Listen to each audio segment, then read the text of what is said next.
The first fruit of the Spirit is love. We love God because he first loved us. God is a God of order. That's why he mentions the fruit of love first.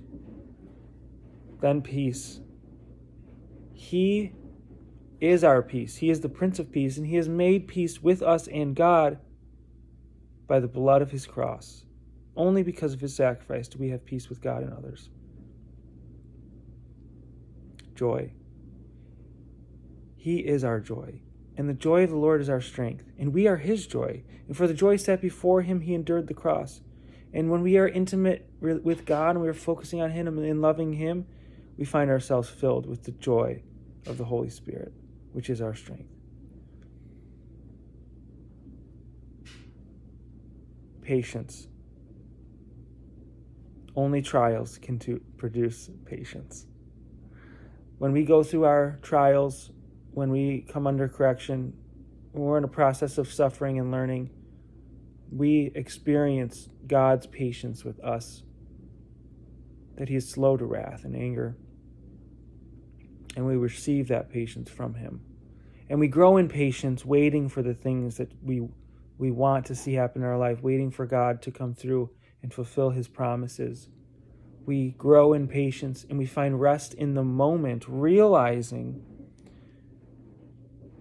that we need to delight in God first in all of our ways. And as we do that, we give God what he requires from us and what he deserves from us. And we find rest for our souls, and we find patience for ourselves and for others. As we find that it doesn't really matter so much anymore if we get the things that we want, because we have all that we want or could ever need or ask or imagine in God, because he's that amazing. Gentleness. We need to be gentle towards others, or they're not even going to want to hear from us or what we have to say. Faithfulness. We got to be faithful. Let your yes mean yes and your no mean no.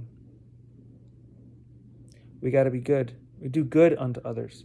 Do good unto those who hate us. Pray for our enemies and those who persecute us. For a man whose ways please the Lord, he makes even his enemies to be at peace with him. And kindness. We got to be kind, guys. We got to be kind. We got to be kind. The Lord's throne is upholden by loving kindness. And we got to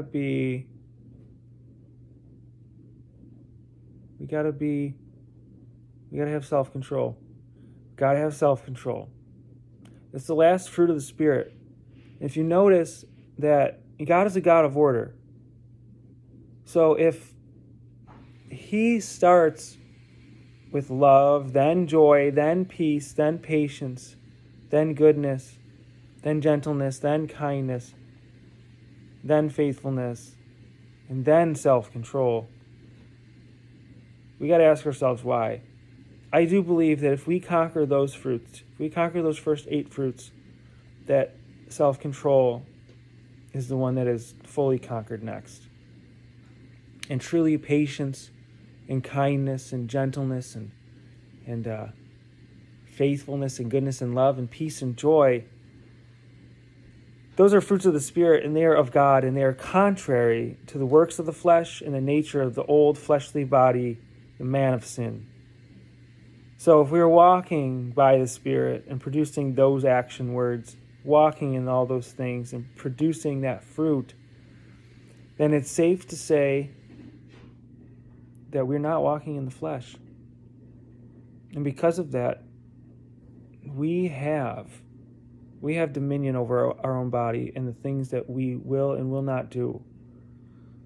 But guys, it all starts with the tongue. For he who is capable of bridling and controlling his tongue, his mouth, is also capable of bridling his entire body. So if there's anything in our lives that we want to stop doing outwardly, physically with our bodies that we think might be unclean or sinful, we first need to take a look at what kind of words are we letting coming out of our mouth? What kind of judgments about others?